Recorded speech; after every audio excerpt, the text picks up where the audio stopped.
Has anyone checked on Tyra Banks recently? Aussies, I'm looking specifically at you. Please tap in because she's up to something in your country. And Santa Claus got jealous. He just kept going. He said, now she got magic with the dudes?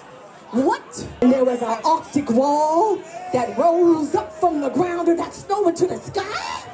I think I'm going crazy. Hey guys, what's up? It's Emergency and welcome back to my channel and welcome to the first video of 2026. Today, we're all talking about Tyra Banks because she's been up to a lot recently, from basically recreating Crème Angélisse, playing a tiny bit in RuPaul and Mariah Carey's bags, and taking a wig, a pimple patch, an arguably AI-generated song, and a dream out to the clubs recently in Sydney, Australia. All in the name, mind you, of her ice cream brand promotion, or more so, her hot ice cream brand promotion. Oh, no, that wasn't Tyra, that was Santa Smize. I'm Tyra. She's Santa Smize, yellow hair, don't care, crazy, diva from the South Pole with a Southern accent. Definitely not. You know what, I think she's actually gonna be here at the Smize and Dreams shop tonight. We have a party, this big party. She's going from Sydney to New York to bring my hot ice cream. Right. Because there is honestly so much to get into, and I, for one, am kind of concerned. And I think you should be too, especially considering that the person we're talking about is the Tyra Banks. But I guess in order to fully get into what's going on now, we do have to have a sort of baseline as to who is Tyra Banks. Okay, on the off occasion that you may not know who this woman, Miss Tyra Banks, is, or might just need a general refresher, you may know or remember her from iconic pop culture historical moments such as quiet, but everybody be quiet. That's what is wrong with you. But you're not. Stop it! I have never in my life yelled at a girl like this. and arguably most iconically creating the Smize as we know it today. You know, the whole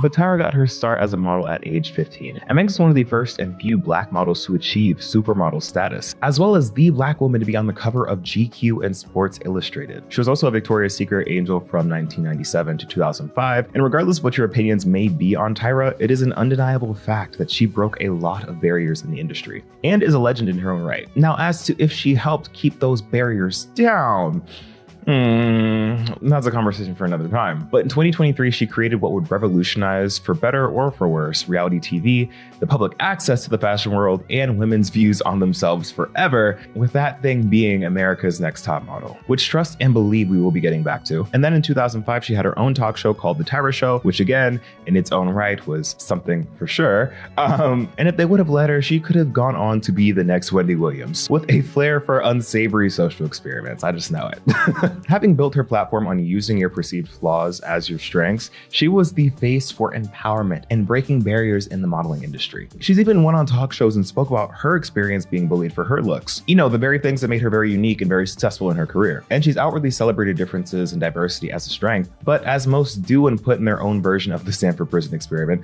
she failed when she got power. In 2003, she created something that would be life-changing for its participants, and surely for the viewers. And I think the pool of people that this negatively impacted is definitely greater than who it benefited positively. But you know, hey, life-changing doesn't always mean for the better. I know many people remember watching the show when they were younger and probably still have some underlying PTSD from the different episodes that have aired. Specifically those makeover episodes out of fear that, I don't know, someone's gonna jump through the screen and bleach and buzz your hair off. Yeah, entertainment in the early 2000s was brutal to say the least. Many participants of America's Next Top Model have come out and talked about their experience. And aside from the moment where we saw the judges terrorize contestants on screen, allegedly production conditions were also just as harsh, with them denying them the ability to go to the bathroom, not being told where they're going or for how long, spending hours in these terrible conditions, and the list of horrors goes on. And many viewers note that Tyra and fellow judges were especially cruel to the black contestants. And of course, body shaming was free reign on anyone. The judges constantly made contestants do challenges that hold no real reason besides causing actual pain to the aspiring models, such as making them do a shoot in underwear in freezing temperatures and causing some to actually get hypothermia, making a girl do a photo shoot in a coffin the day after her friend passed away. And mind you, there is no photo shoot that you need to be doing all that for. Tyra staying silent while judges were being especially cruel to Yaya for not choosing the stereotypical African hat. It was all just so weird. And I think there's almost a like, damn, Tyra must know how hard the industry is if she thinks all this is okay. General response to all this. But from my side of town, the thought process is one, she's a producer at the end of the day, and the show lasted 24 seasons, so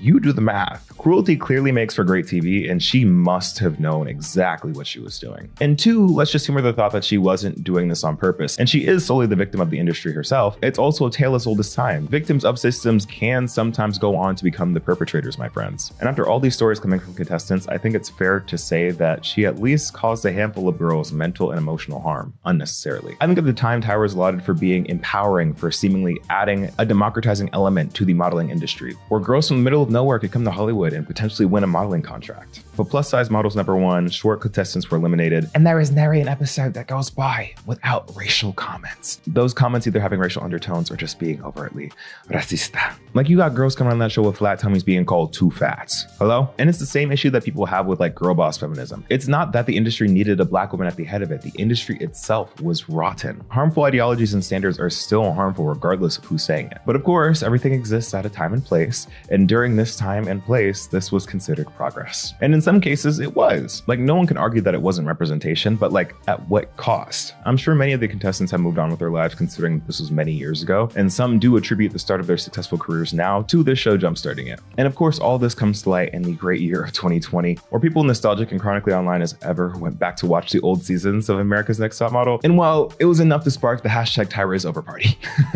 And in true 2020 fashion, Tyra apologized for her years of egregious offenses by calling them really off choices. You know what? I really gotta add that one to the books. You know what? I'd actually be remiss to not mention how the Tyra show won 2 daytime Emmys. And that show included segments that, for that time, were pretty progressive, having honest conversations about a myriad of subjects. But of course, it also had segments such as, I don't know, Tyra pretending to be homeless for a day, her wearing a fat suit for a day and crying about how judged she was for being overweight, only to then go and fat shame people on her other show and do general race swaps. Like, the social experimentation was there. Like, this feels like early YouTube at its finest. Like the problematic social experiment and just do it for the likes and views, like Tyra was a sister. But no, like in another life, I just know that Tyra Banks was a sociologist. But you know what's special about Tyra Banks? She's a woman of many talents. Besides being a supermodel, a judge, a host, a part-time appropriator, among other offenses, she's also a very skilled interviewer. Beyonce. When was the last time you bought something in a store? Say-on-say. Beyonce. Grayonce. Clayonce. Miley Cyrus. Which celebrity have you met that made you really embarrassed, nervous, shy? Do with this information what you will. But that's enough of a brief history lesson for right now. I give all this exposition to sort of build this character in your head of Tyra Banks, because recently she's been hella active in the club in Australia in both a yellow wig and online. So let's talk about what is actually going on with Tyra Banks right now. Why am I bringing Miss Banks to the stand today? Okay, because it's been a while since I heard Tyra's name. But on a very fateful day, I opened TikTok and across my For You page is a video of Tyra Banks promoting hot ice cream. I let that sink in for a second. And no, when I say hot ice cream, I do not mean melted ice cream. Hot ice cream. And she says she's been working very hard to create this product. And of course, as one does when they hear that a iconic supermodel is releasing something called hot ice cream, I had to go down a rabbit hole to hear more, because what does any of that mean? And I honestly had no business keeping up with Tyra, but turns out I was behind. I was living under the rock, okay? Because Smice and Dream, an ice cream company, mind you, had been her main focus since 2020, 2021, all the way back to Tyra's Over Party. And I have to say, there is something so ironic about someone who enforced such rigid weight loss and fat shamed so many young girls to now be running and owning a ice cream brand. Like, truly, there is a joke in there somewhere, and hopefully some healing in there as well. Now, before we continue, this next sequence of questioning came about in chronological order. So follow my thinking here. 1, why are we making an ice cream company? 2, what do you mean by hot ice cream? 3, what the hell does ice cream but make it mama mean? And finally, actually, this is number 1. Why the hell are we in Sydney, Australia? And sure, there are answers on her website, but they aren't really substantive or satisfactory. Like, they all feel like non-answers, and I'm so sorry to disappoint, but this all really still seems like a mystery to me. However, like in the interviews that I see with her, like tasting and trying the hot ice cream with other people, like the people interviewing her or people that she's demonstrating it to all seem so baffled. They say that it tastes kind of good, but it kind of looks like they're just drinking like hot cocoa. In my mind, it kind of reminds me of like when you're drinking like chocolate milk and you're like, ooh, this is so good iced. I wonder what this would be like hot. I just know that hot chocolate milk would just really hit the spot. But then you realize that like like hot chocolate milk is literally just hot chocolate. You know, I feel like hot ice cream is literally like just that, which I don't know if that really needs to be a full product. So like the jury is still out for that one. But something I do have context on is that last question, or the first question of why Sydney, Australia? Well, I mean, like not so much why Sydney, but more so why not DC? Or perhaps any of the other United States even. And this brings us to a conversation around real estate, and specifically some drama around real estate, especially for you Selling Sunset fans out there. So her original flagship store was allegedly supposed to be in Washington, DC. Shout out to all the DC baddies out there. As a former DC resident,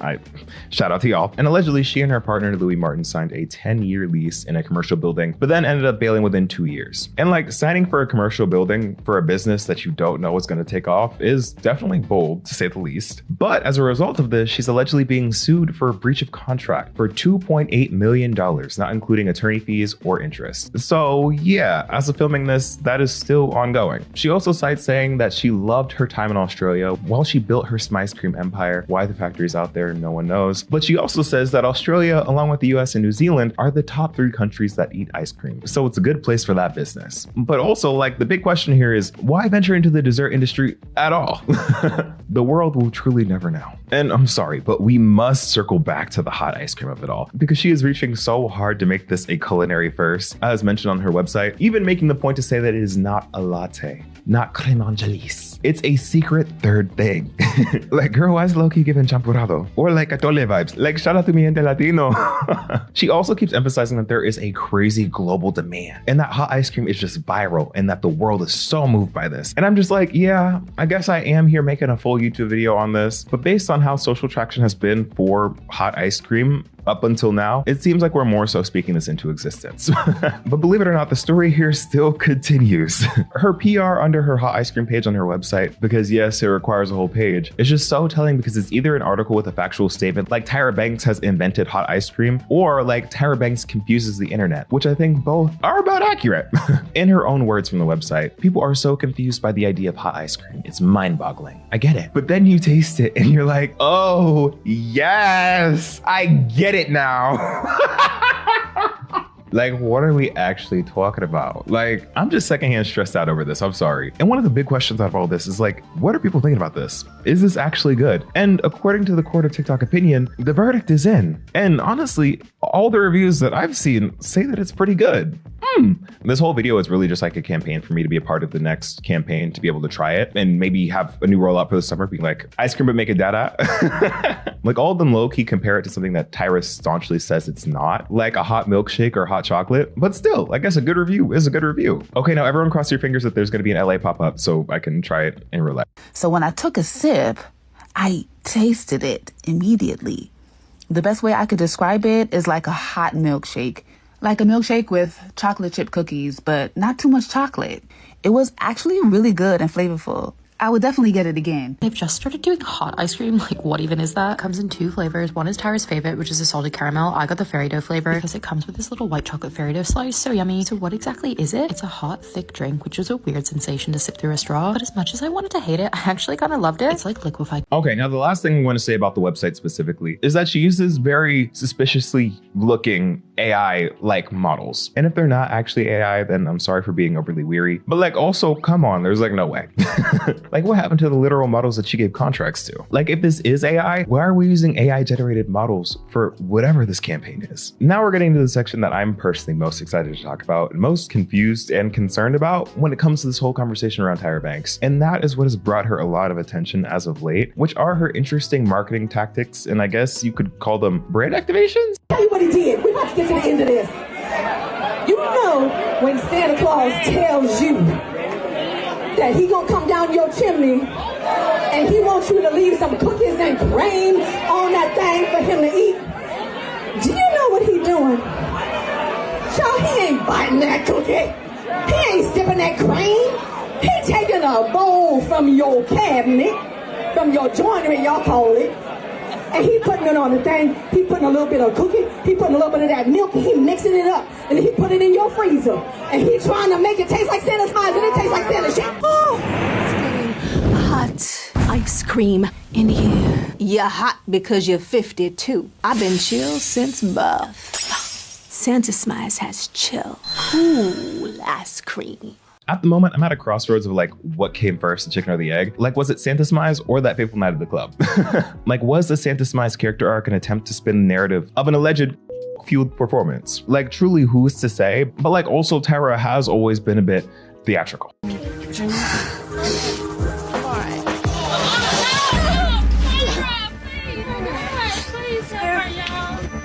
my god. That's her pole. Check her pole.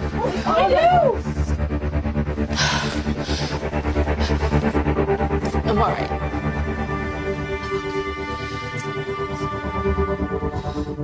Today you guys are gonna learn about acting! Learn about acting! So some are speculating that this is just normal Tyra behavior, while others are convinced that she's on the slopes. I, for one, am almost convinced that this unique, to say the least, world building is damage control. I can't believe it because she hates me. She hates that I've invented hot ice cream, but she's gonna do me a solid and she's gonna take it from Sydney to New York and she's doing a big party tonight that's like free ice cream, and I think she said something like, oh, no, bitch is crazy, but party tonight, 8 o'clock, here. She'll be here. I won't. By the way, anything she says about me is a lie. She's crazy. If you don't hear it from my mouth, it's not true. Like, I always err on the side of caution when it comes to alleged celebrity crash outs, because this definitely looks like that. Because oftentimes these celebrity crash outs are just like these celebrities' versions of humor, of them trying to troll or like be part of a meme or be part of a rollout. And sometimes it is a true crash out, and we should address that with the concern that it deserves. I just have no idea what I'm watching. I have no idea what this is. And aside from speculation, because it's honestly none of my business, I fear that she does have the mind of a mastermind. See, I'm telling you, I have the mind of a I have the mind of a mastermind. What's that? Because honestly, who would think to have a Christmas time arch nemesis? Like, it is so specific. Like, Tyra attended the RuPaul Business School of Alter Ego, but I am suspecting that she dropped out a few semesters too early because the wig on Santa Smize. Like, you already know that RuPaul will pull up with a full beat mug and a one-of-one gown and the nastiest wig you've ever seen. Like, it's time to enroll Tyra for another semester. And this is all jokes, don't get me wrong, but the Santa Smize official video does use an egregious amount of AI, which y'all already know I'm not the hugest AI stan. But my thing is, like, if you're going to use it, at least make it look good. And of course, the whole Santa Smize business itself can bring up many different questions. But the main one that I have is like, why are you trying to come after Mariah Carey's bag? I'm like, girl, you saw the backlash that she was getting over her ad and said, this is my chance. Y'all gonna buy this hot ice cream today. Anyways, I found the Tyra Banks' new lore formulation to be quite the rabbit hole and quite fascinating. And honestly, on some levels, quite concerning because there is a lot going on here. And it's clear that we're just bearing witness to a very stark rebrand when it comes to the persona of Tyra Banks. Is this necessarily the best rebrand for her? Time will tell. I, for one, just can't wait to see what she does next. And truly, I'm not sure whether to be excited or scared. Hey guys, what's up? It's imuRgency and welcome back to our channel. Today's video was a highly requested one, to say the least. Y'all have been asking for this, I think pretty much since I started this Let's Talk About series, and I've been waiting on it. I'm not gonna lie, because I got word that this specific show, and I know I'm being vague like it's not in the title, but this specific show, Elite Season 4, was getting a Season 4. And when I found that out, I was like, there's no way I'm about to talk about this show, only for there to be a new season that comes out and basically everything that I thought I knew not be true anymore. So I waited. I put up with y'all asking every video, where's the Elite video? Where's the Elite video? Please talk about Elite. I need Elite now. Here we are. So we're finally here. This show is a masterpiece. Well, maybe not a masterpiece, but it's very, very, very good. I enjoyed it thoroughly, but of course, you know me, it could be a masterpiece, but nothing is perfect. So we're going to talk about the absolute ride that Season 4 of Elite was, the good, the bad, the ugly, the confusing, because there was a lot of confusing. I have a lot of notes asking a lot of questions, so hopefully we can figure this out together. But before we do all that, make sure if you are new to the channel to hit that subscribe button, because only, I don't even know the percentage right now, Rumi, put some overlay over, only 14.2% of y'all are actually subscribed, and that's ridiculous. So y'all should subscribe if you haven't already. Now let's talk about Elite Season 4. For those of you that are not familiar with the Elite series, you are sincerely missing out, and I recommend that you watch all 4 seasons before you come here, because if you don't, you are pretty much going to be spoiled for the entire show, which is your loss. But Elite is this Spanish show set in Spain, in Spanish. I listen to the English dub because though I am a Spanish minor, I just do not want to use the brain power. But the show is about these extremely rich private school, high school kids. The whole gist of it is that it's like a murder mystery, and every season someone else dies. And they tell the story in this reverse chronological order, which by now we're familiar with because we've seen other shows with it, but this show actually does it pretty well. I do have some thoughts on the continued use of it that we'll get into, but it's usually told by revealing in the first episode who croaked, and then each episode really giving us more and more context of what happened leading up to the croaking. And I know I said I'd leave this for later, but my one pet peeve about this is that they always, season 1, okay, I understand. Season 2, okay, I get it. But by season 3, we know the characters enough where they keep trying to sow seeds of doubt to try and make us feel like these characters would actually do something that bad, but it never is them. And I don't know why they keep trying to convince us that it could possibly be, because by now we know their character traits. We know what kind of people they are, and they need to really be pushed to the edge to actually do something like that. And honestly, I don't think they have or really ever will. And it's always, I'll just cut to the chase, either Samuel or Guzman. And I just don't really get it because like by now, like most of them have lost everything that they loved anyway. So it's not like, but since I brought up their names, there are a lot of characters in this show, and I honestly would love to give you a full synopsis of who everybody is, but I really don't want to be here for over 20 minutes, both for my sake and your sake. So we're gonna give a real Cliff Notes version of who we have here. So main characters who you need to know if you haven't seen it. You have Samuel, who is like, I think the main character, but also not the main character. He's like the guy who we're supposed to be rooting for. I guess he's one of the main protagonists. TLDR on him, his girlfriend died, but his brother was also dating his girlfriend, and his brother's a criminal, so like they sent him away and he's in hiding. And Samuel isn't one of like the rich kids, he's on scholarship and he has to like fight like social class and whatever. But this season, he finally has zero love interest. Last season, he was really into Carla, who was this other rich girl. But this season, he's into another girl named, I can't remember her name, I just know that she really looks like Demi Lovato. Not really, but like the haircut and vibe. Ari, her name is Ari. And then we have Guzman, who is the other, I guess, main character. Not in this season though. Guzman was kind of giving like side back character energy because he didn't really talk that much.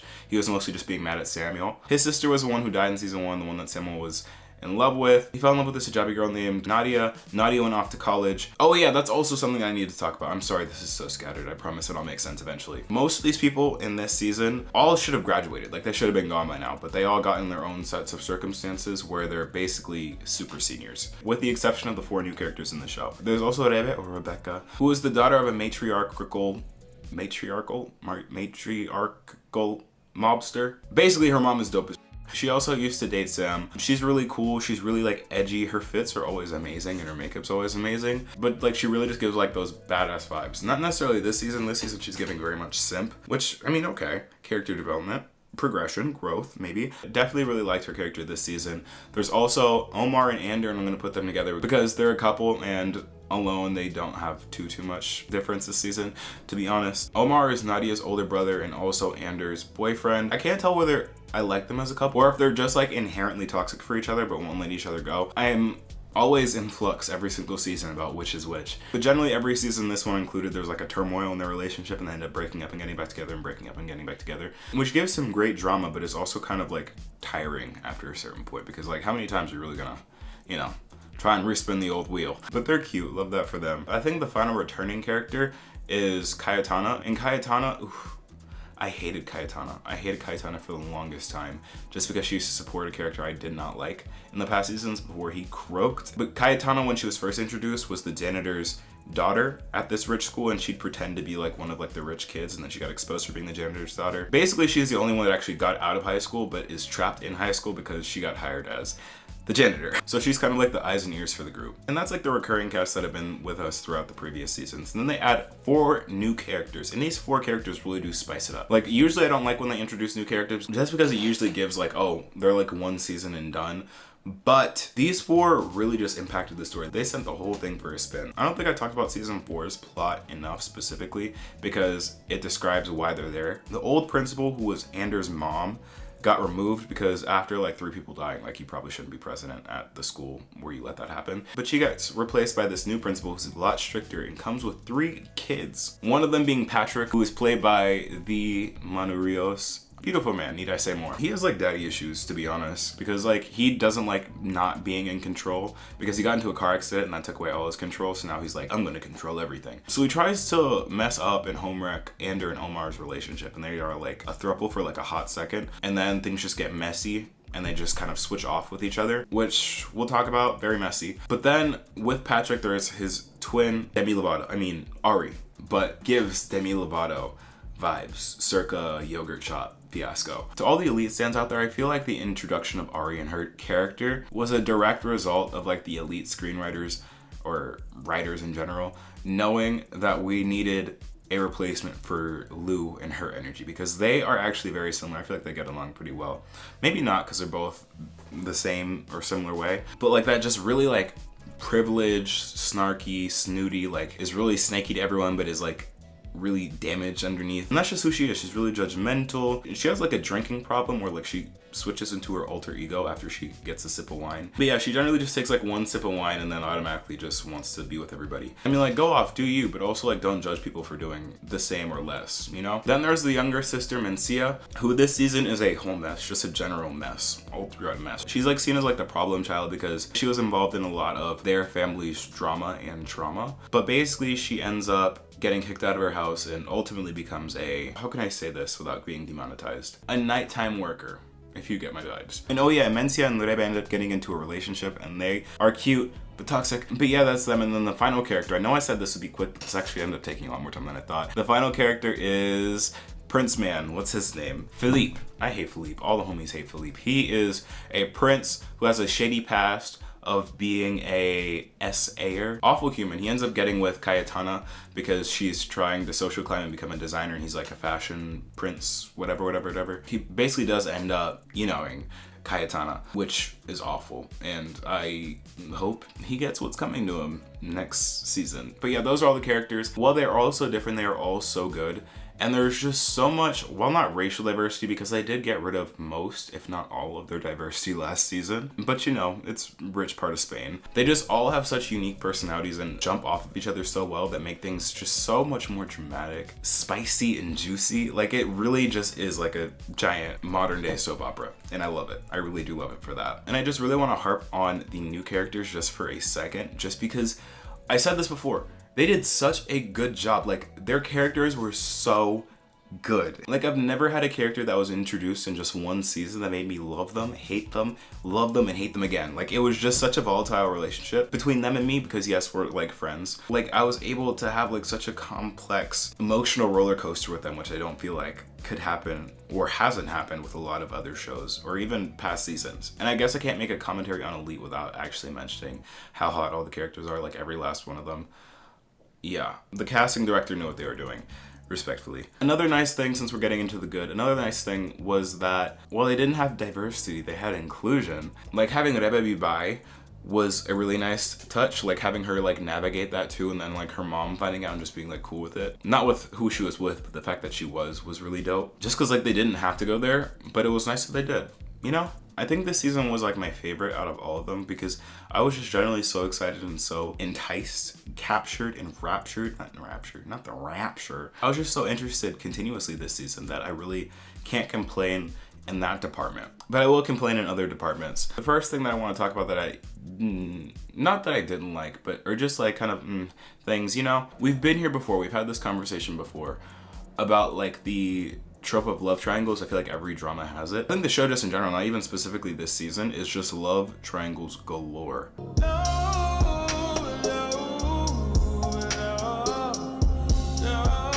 And I feel like that is what drives most of the plot. Like, of course, there's like the murder, but the love triangles are a strong point of the plot, I promise. Just because usually one of the people in one of the love triangles is one of the people that end up being the main victim, the person that we're trying to investigate and figure out whom and whomst. But just this season, we have a love triangle between Rebe, Mencia, and I guess if you want to count the creepy old dude, you have another one between Ander, Omar, and Patrick. And then you have the one between like the main guys of like Samuel, Guzman, and Ari. And I guess if you want to count it and make it full circle, you have a love triangle between Cayetana, Philippe, and his past. But going back to Sam and Guzman, one thing I just didn't get or never really understood was why the relationship got so rocky so fast. I never really understood, because I feel like that part of the show was very forced. Like the conflict between Guzman and Samuel was very, very, very forced. After all they've been through, 3 seasons worth of trauma, them faking Sam's own death, having to grieve the loss of a mutual friend that they cared about, 2 that they cared about, having to hide multiple dead bodies, lie to countless amounts of people,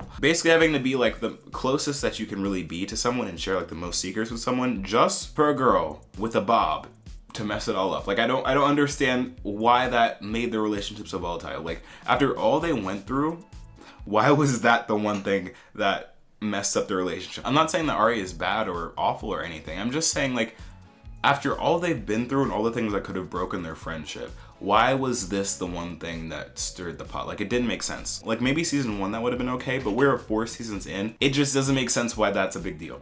Like, it just seems very high school. But like, how can you frame someone for murder and in the same breath be immature enough to fight and ruin your relationship over someone you met a month ago? I just don't understand where that beef's coming from. Another thing that I want to touch on that isn't necessarily a bad thing, just something that I've noticed, is that especially for this season, I've realized that the elite formula is very much the same. Like by this point, it's just what we're expecting, but I didn't realize how similar each of the seasons really are. It always involves some mystery of someone who is presumed to be dead. There's always some drama, some turmoil that leads up to it, and then in the finale, there's always this investigator who never actually knows how to do their job correctly. And then at the end, it shows exactly what happened, and then literally just turns all these high schoolers into sociopaths for like the last 15 minutes of the show. Like for this one, I really understand because I've been through this 3 times, but it's just the way that they just snapped into sociopath mode that really freaked me out. Like the second that Guzman went pew pew and took out the creepy guy, they all came together and were like, all right, so we're gonna hide the body. We're not gonna tell anyone about this. You need to tell this story, you need to tell that story, we need to make sure our stories are linked. You do not tell this person, you do not tell that person. Guzman, wash your hands, go, say this, say that, and we'll make it out of here safe. And I was just like, huh?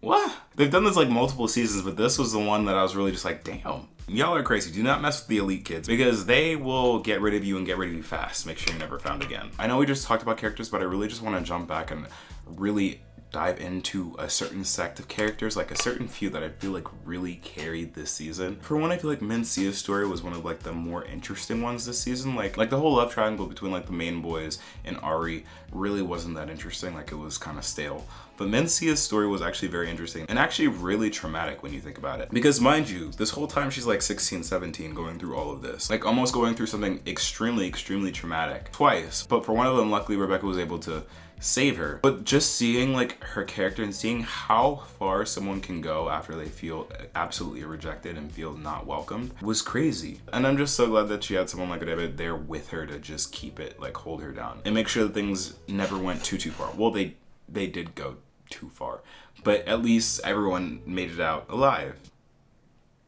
Another person that I mentioned but I want to talk about is Cayetana. Cayetana really had a redemption arc this season. She had her redemption arc because like I said, I hated Cayetana. I hated Cayetana for the longest time for sticking with Polo, for being just so dumb and like so jaded and being like, Polo, like, I hated her for the longest time. But she really had a redemption arc. Outside of the awful thing that happened to her like near the end, just seeing her have to battle with like the accusations, with like her own common sense and moral judgment, and just seeing her grow as a person and seeing her kind of grow out of like that social climber sort of mindset was great growth for her. And I think the last person I really want to talk about now is, you knew this was coming. Manu King Rios. He was crazy in this show. He was crazy. And I don't think people talk about like how crazy he actually is. Like besides this whole temper tantrum where he like knocks out his sister, the whole stuff that he was doing with Omar and Ander, specifically the part where they broke up. I don't know if y'all caught this. I barely caught exactly what the intention behind this was. But when he FaceTimed Omar, when he was having his conversation with Ander, basically berating Ander, questioning his love for Omar, like that was evil. Like, if Ander wasn't such a good person for Omar, like, that could have gone awfully. Like, I feel like in Patrick or like Manu's mind, he was trying to set up Ander to basically trash talk Omar to get Omar to not like Ander anymore so that Patrick and Omar can be together, which is incredibly fucked up. The amount of mental gymnastics you have to go through to be able to think of a plan like that and then actually go through with it. Like, something is wrong, love. Something has to be miscalculated, unequilibriized, like something. Like, that just is not okay. That's not right. Throughout the season, he really did do the most to try and manipulate everyone and ended up doing actually nothing. Like, got nothing out of it. No matter what he did, nothing really went his way. Like, at the end of the day, Omar and Ander are still together. He's still single. All he did was accelerate the growth that they were going to have together. So, I mean, like, okay. And with all that said and out the way, let's talk about the finale, friends. Let's talk about the finale because a lot happened in the finale. We already talked about, like, the whole, like, sociopathy of the friend group. I feel like this finale was really good. I feel like it was really good. It did a lot of things. It tied up some knots and it left tons and tons of room for season 5. Basically, Demi Lovato got knocked out. I like the creepy guy who was with Mencia. And one thing that got me was that they made it a lot worse than it actually was. Like, they portrayed it as being a lot worse than it actually was. Like, of course it was still awful. Like, that grown man beat up on Ari. One thing I will say though that just baffles me is why did Ari just decide to stand there and be like, I'm calling my dad, I'm gonna tell him everything right in front of that man. Like, you didn't have to say that right in front of that man. You could have walked away and done it, you know? Because what did you think would happen if you threatened this whole man's life? Like, you have his whole life in your hands. You think he's gonna sit there and be like, oh no. Like, why would you tell him that? And then turn around to go call him. Like, what are you doing? I'm sorry, but I just don't understand. I just felt like that was a little bit anticlimactic. And also, I think it was kind of funny how Guzman took down the creepy man.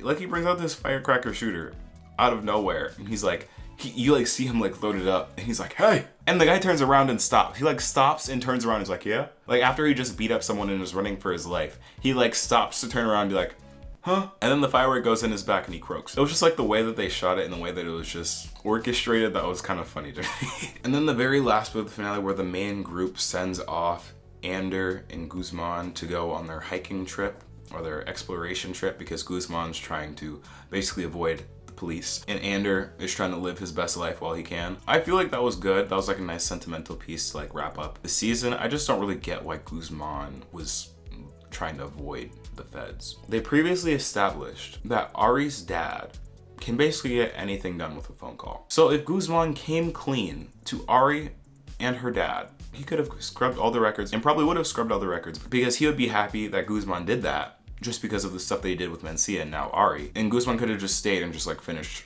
his school career. Because like, I don't know what the reason is, but these kids will do anything but graduate in this show. So I don't really understand that motivation. Maybe it's like shame, or maybe he doesn't like want them to have that over him. I don't know. But he's gonna have to come back eventually. Like, they're not gonna like stop searching. Like, he didn't go without a trace. Like, there's still evidence of what happened. But you know, it's whatever. But overall, I feel like the finale was very good. Did what it needed to do for sure. I definitely have to give this show a solid 9 out of 10. Like, it is a solid 9 out of 10. Highly would recommend. Love this series. Love this season. If you haven't seen it and you still want to see it even despite the spoilers, I highly recommend. I love this show so much. It brings me so much happiness. Thank you all so much for watching and waiting for so long for this video to come out. I hope it was everything you asked for and more, or at least gave something. If you're new to the channel, then definitely hit that subscribe button and turn on post notifications so you never miss when I post. If you enjoyed this video though, leave a like because that helps out a lot, and comment down below what your favorite parts of the show were or what show I should watch next. I did see that Generation Part 2 came out, so that might be next. I might have to follow up and see how that ended up. If you want to keep up with me and whatever I'm doing, you can follow me over here at imergency. Finally, if you want to interact more with me and be a part of the community we have going on here, you can click the link in my description to join our community Discord. We are growing, y'all. We're over 300 people now, almost at 400, and it's a really great time. So I definitely recommend, if you are into Discord or if you just want to chat with me or other people that like talking about shows or just support me, then check the description down below. Once again, thank you guys so much for watching, and I will see you all in the next video. Peace. Hey guys, what's up? It's Emergency, and welcome back to our channel. Today's video is gonna be a little different, and the background may be a little different, the lighting may be a little different. Bear with me, I just moved. So that means we have a new setup, but this setup isn't really complete, and I'm really trying to figure out like what works best, what looks best. So please bear with me while the background, the set, if you will, changes multiple times throughout multiple videos until I figure out something that I like. So yeah, but today we're gonna be talking about a show that I just recently caught up with and finished. A show that for one reason or another I stopped watching and then started watching once more, and have a lot of thoughts, opinions, jurisdiction. No, basically I have a show that I want to talk about, and that show is called On My Block. And I asked you on the community tab, you know I love that community tab, and if you are not familiar with what that is, you should go and click the post notifications right now. If you're not subscribed, and if you're not subscribed, you should definitely subscribe right now. It's basically where I like ask you guys questions, because I run out of video ideas and need your help, and also post pictures sometimes. Definitely go check that out if you want to like participate in future videos or whatever. But yeah, I asked you guys over there what show you wanted me to talk about first, and On My Block won by a landslide. The show that came in number 2nd, I think, was The Society, which most definitely will be coming next, because I'll leave my thoughts and opinions on that to the other video. Right now, let's talk about On My Block. But first, before we get into anything, it's been a while since I've had the pleasure to say this, but this video is proudly sponsored by Coopert. Okay friends, I know what you may be asking. Rumi, what's Coopert? Let me tell you. And actually, hold on, before I do that, let me ask you 2 questions first. Number 1, do you like online shopping? Okay. And number 2, do you like saving money? If the answer to either of these questions, but specifically the second one, was a yes, then Coopert is for you, my friends. Coopert is an online browser extension that is completely free and works in seconds. Literally all you need to do is download the browser extension, go on one of your favorite shopping websites, and start shopping, and it's going to start saving you money. Basically what it does is while you're shopping, it combs the internet for all of the available coupon codes that it can find, and then applies them at checkout to save you money. This means that anytime you check out on any of the websites that they support, you are going to be saving yourself money. They also have this awesome cashback guarantee where you can click the activate cashback button to get up to 20% cash back. As you can see here, they have a wide list of stores that they support, so it's safe to say that you'll pretty much be covered in saving money pretty much anywhere you go shopping online. And now that I said all that, you may be thinking, Rumi, this is amazing. I can save money and get money back in my own pockets. How do I get started? You can download Coopert completely for free and start saving money shopping by clicking the link down in my description below. Don't worry, I got you. Do us both a favor and start saving with Coopert today. Thank you so much, Coopert, for sponsoring this video. Let's get back into On My Block. Sweet. So On My Block. So I'm gonna be honest. I'm just gonna come out and say it. I have not been the biggest On My Block stan. Okay. I just realized this might be another like unpopular opinions video, because from what I've gathered, a lot of people like On My Block, and okay, all right, I'm just not one of those people. Let me preface that season 1, I was here for it. Season 1, I loved On My Block. On My Block was my shit.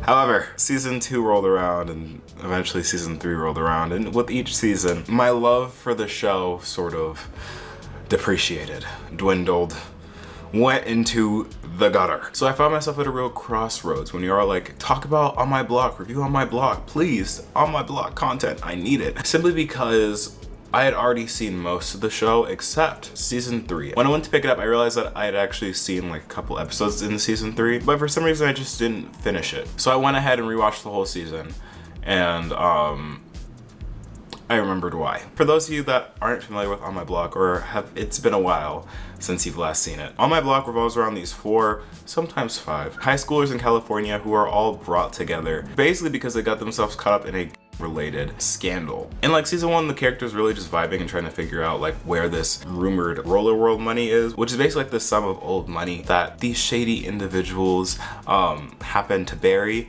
and hope to never find again. But of course, our characters eventually found that money, which opened up a whole new realm of issues for them in season 2 and 3. But I think I'm getting ahead of myself because I haven't introduced who we're talking about. These 4, sometimes 5 characters include Jamal, who is, I feel like, the comedic relief of the show. He's really eccentric and dorky and quirky, very anxious and over-prepared for a lot of things. He's the one who really gets the group into a lot of trouble by eventually finding the roller world money. And most of the time throughout the show, at least in like season 1 and 2, it just really feels like he's off in his own world, because like he's so detached and so different and so unbothered by the rest of the characters plot points, drama, life issues. He's just really focused on what he wants to focus on. And for most of the show, what he's focused on is trying to solve this mystery of Roller World, and then eventually the mystery of like Little Ricky and all the other conspiracies that are happening in that town. And I hate to admit it, I really do, but I see myself a lot in Jamal.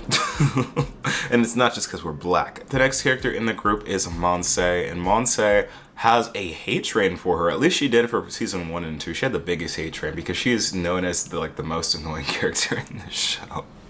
Which is so rude. Like, why would they say that? Actually, I know exactly why they say that. Because it's true for like the first couple of seasons. Season 3, I feel like she mellowed out a bit. I'm not sure if like the writers just saw the hate train that was coming from Monse being like the most annoying character. She mellowed out because like in the first couple of seasons, like everything would always be a problem. And for the most part, she would always be the problem. And just generally wouldn't make the best life choices. But yeah, we're following the trend with Love Victor where like the one black woman in the show has some of the worst, not the worst trauma, because the show is pretty traumatic to a certain extent, but she gets dealt like the worst cards. Like, not only does she also have the trope like in Love Victor where the mom leaves, but in this one, in season 3, the mom dies, which honestly like might be for the best because her mom was causing her so much trauma. Her mom was such a shitty person, like so awful. Monse also, like Mia in Love Victor, has to deal with the threat, or not really threat, but like the possibility of like moving schools and like uprooting her life and going somewhere else. Now that I think about it, it's really interesting how like similar both of these characters are. Am I sensing a character archetype? Regardless, she's also in an on-again, off-again relationship with Caesar. And to be honest, Caesar, if not for Jamal, would be like the source of all of the group's problems, just because his family is directly tied to like the biggest gang in their area. He has an older brother named Spooky who was like the head of like the neighborhood gang called the Santos. Caesar just doesn't really know how to express his emotions because his dad left, came back, then left again, and was basically raised by his brother and was brought up into a gang. So as far as like life experience goes, he's had a lot. I feel like Caesar's fatal flaw is definitely like communication, because so many issues, specifically with Monse, could have been resolved if he just knew how to communicate a little better, be more in touch with his feelings, of how he's doing. But you know, he doesn't know how to do that, so of course more drama ensues. And the fourth character is Rudy, and Rudy's honestly kind of my favorite.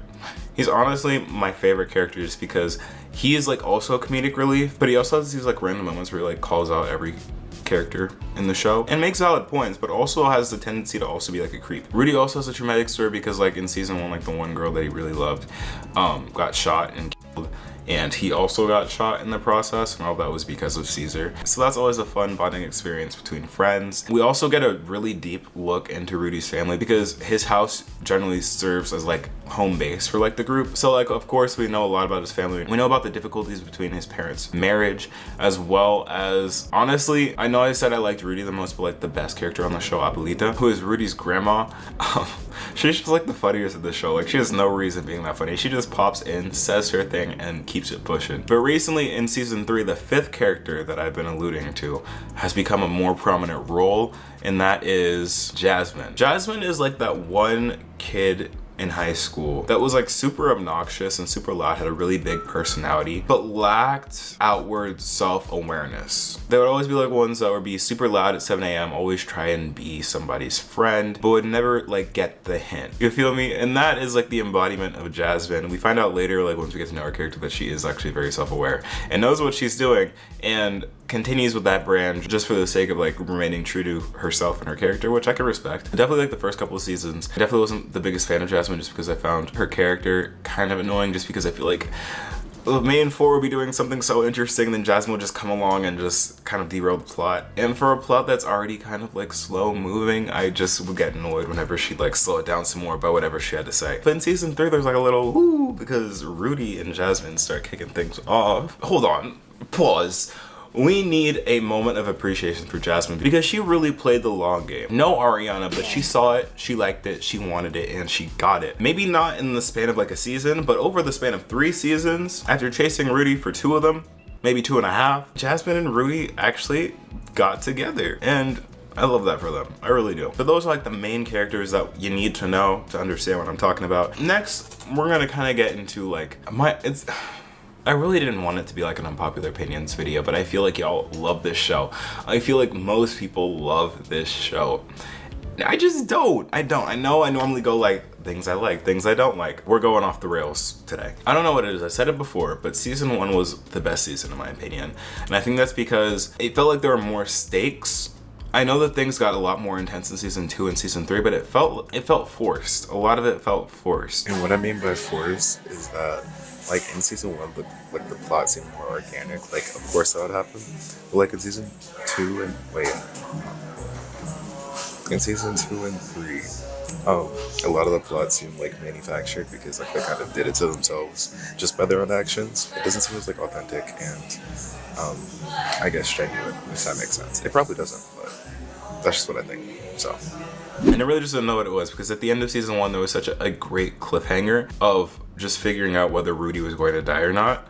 Season 2 had a good one too with them getting like abducted, but season 3 definitely was not the strongest season in my opinion. Like there was a lot of character development and I can't fault them for that. There was definitely character development, there was a lot of funny moments and a lot of plot points got resolved, but all in all it wasn't my favorite. It definitely was not my favorite out of all of them. I will say though, I did enjoy that they gave Jamal more of a serious role where they tiled down like his narcissism and annoyingness and tied him more closely with the plot, because while I love Jamal, loved him as a character, having him be like so distant from like what the rest of the cast was doing just felt off, because sometimes it felt like Jamal was doing stuff that was a lot more important than whatever everyone else was doing with, and other times it would just be like, Jamal, what are you doing? Go with your friends, be with your friends, stop being weird. But yeah, season 3 really did wonders for his character in my opinion, just because he was present with everybody else, which caused a lot of conflict, but that conflict was juicy, it was dramatic, it was what we needed. And that's another thing, I feel like season 3 really put the group's friendship to the test. For sure, 100%. Because the fact that they had to work together for so long and actually had to be together as a unit really showed the faults and trauma and pain that they kind of glossed over in past seasons, and really just showed like the result of that, like especially near the end where the group is pretty much fighting with each other literally anytime they're together. They all bring up great points, like each of them has in one way or another hurt each other and no one's really addressed it. Like for example, Jamal really got them all in this trouble by fighting the roller world money after everyone was telling him that he wouldn't and that he probably shouldn't, which kickstarted pretty much all of the drama in season 3. Where also Rudy was really mad at Caesar because due to Caesar's direct actions, he was shot and someone that he really cared about was unalived. And Monse really hurt everybody when she said that she was like leaving without really caring about her friends. So they're all like, oh, do we mean nothing to you? But yeah, everyone's trauma came out at different times in this season. That was really fun. And I also want to mention, because I saw this in a comment in my Elite video, that usually in a lot of these teen shows, there isn't a lot of representation of like parents and where like the parents are and how the parents are involved. And I will say for this show, I really liked how they incorporated parents, because it just didn't seem, while it did for the most part seem like the kids were able to do whatever they wanted, there was also a strong parent presence, and a lot of the main characters' conflicts came directly from their parents and the dynamics between them, because you got to see each character's, except for Jasmine's parents, interact with them and like how each of their actions directly impacts the kids' lives. It just makes it feel like slightly more realistic, as opposed to these kids just going off and doing whatever whenever without any repercussions. So I definitely feel like for like teen shows, they did that right. But now let's actually get into like some unpopular opinions. Let's talk about, let's get into why I am not the biggest fan of this season. This kind of gets into like why I stopped watching it like about halfway through. It just was, this season was just boring to me. Like for most of the episodes, they're just trying to find this person, Lil Ricky, and going on a bunch of different misadventures to like figure out who he is. And while of course, yeah, like the little gags are like funny and stuff, it just feels like, what's the point? It gets a little bit too slice of life for me. Like the formula would basically just be like, oh, they have a new suspect for who it could be. They go off and try and figure out who this person is. Monse and Caesar have a moment, then fight. Rudy and Jasmine flirt a little bit, and then Jamal has a whole come to Jesus moment about him having a girlfriend stalker situation. And it's just like that for like at least like 3 episodes straight before like the finale. And for me at least, it just got boring. And might I say, like all that build up was kind of for nothing, because the ending was really anticlimactic. They had like the most exciting part of like Spooky going missing and like teasing him being dead just for him to be okay, and to have had him solve basically all of their issues without showing exactly how he did it. And that would have been fine. That would have been fine if like Spooky did all that, if they would have shown exactly the exchange between Spooky and Cuchillos. Like they just took all of the hype that they were building for like the past season or like the past couple of episodes and just threw it out the window. Like they really hyped up like the main 4 getting ready to take out this mob boss, and they have like all of their emotions, they have them like having their doubts, they have them fighting, like being nervous, just for all that excitement to be like taken from them. And then we don't even get to see what happened. Like, we get to see Spooky all beat up from like taking on the mob boss, but we don't see what happened, so it's just boring. You know, like, we saw that for nothing. Like, there was no conflict, there was no fighting. Like, at least for like the other seasons, you see a little violence, you see a little conflict, like you see like consequence, you know? Like, it just feels like here there was no consequence and there was no payoff. So it just left me at the end of the season to be like, what? Why did I watch this? Another funny thing that I just want to mention that has no relation to anything else, but the amount of scenes in this season where Spooky is just standing like, literally kills me, because he's like the definition of that standing emoji. It is so funny. Like, Spooky is an amazing character. I love Spooky. And while I'm at it, let's talk about that like very last scene in season 3. Basically, after all the conflict, Monse decides to actually go to that private school and leave for 2 years. And the group is all like, we're not gonna change, we'll be the same, let's all still be the friends. Meanwhile, their friendship before she left was on life support, literally hanging on by a thread, just because of all the trauma they went through. But after those 2 years, it was so interesting to see how they all turned out. Like, with Monse being in private school with all them white friends and her being all like, guys, oh my god. And then we also got a glimpse of like everyone else's life, and for some reason Jamal is like on the football team. Like, I don't know what would inspire him to go on the football team after he had that whole character arc of him like clearly not liking football. Maybe his dad forced him into it or something. I don't know. What do y'all think? Y'all probably know more than me on that, so like what's going on there? Ruby and Jasmine are like to be expected, like them being together. Although I will say, I don't know about y'all, but like something about the way that Ruby was looking in that last scene made me feel that maybe Jasmine and him aren't together, or that Ruby's a little, I don't know what it was about it, but it was given like, be who you are for your pride. And my favorite part of that scene is like seeing like Spooky like actually live his dreams. Like, Spooky actually grows out his hair, has a wife with a kid. Spooky was looking good. Like, don't tell anybody, but like Spooky was looking good. But then finally, the most interesting part of that scene was seeing how Caesar took on Spooky's role as like head of the Santos. Like, there was a scene where Caesar and Spooky were talking, and Spooky was like, I'm done with this stuff, I'm done. And Caesar's like, what happens if someone tries to take your power? And Spooky's like, I'll let them, like, go ahead and take it. And then seeing how Caesar went ahead and did that and is now like in his brother's shoes is so interesting. Like, it's such a full circle moment, because you just really see how much damage has really been done to Caesar, because he's been trying so hard not to be that. And because of him losing his friends and losing Monse, he had nothing else but to go into that life, I guess. Although I really want to see like what happened in those 2 years. Maybe that's what's gonna happen in season 4. I really want to see like the dynamic between Spooky and Caesar and how they've drifted apart between those 2 years, because I can't imagine that Spooky would just let him do that, especially when he's living his life so good and Caesar's not. Overall, I will say that the show is entertaining. It might not be my favorite. I might have not enjoyed it as much as other people may have, and this rating might make y'all mad, and I'm sorry to say, but I give the show like a solid like either 5 or 6 out of 10, just because it was good. The first season was really good, but it was just like okay for the rest. Like, I wasn't like wowed, I wasn't like super encaptured in the plot or the show in general. So sorry, but yeah, it's a 5 out of 6 for me. Don't hate me, okay?